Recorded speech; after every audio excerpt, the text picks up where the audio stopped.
na guys ang apple. Ayan, nahiwa ko na siya. Lagyan natin siya ng kanil.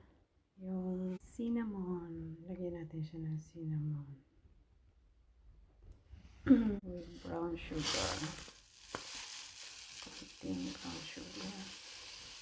And then tubig. Ayan, pakuluan natin siya.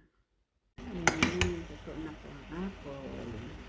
Ating harina na may butter with sugar. Ayan, lagay natin siya sa tray na maliit. And then, lagyan natin siya ng ito na mixture na ginawa ko. Ayan, kasi lagay na natin sa oven. Ayan, luto na. Luto na ang apple crumble. Ayan.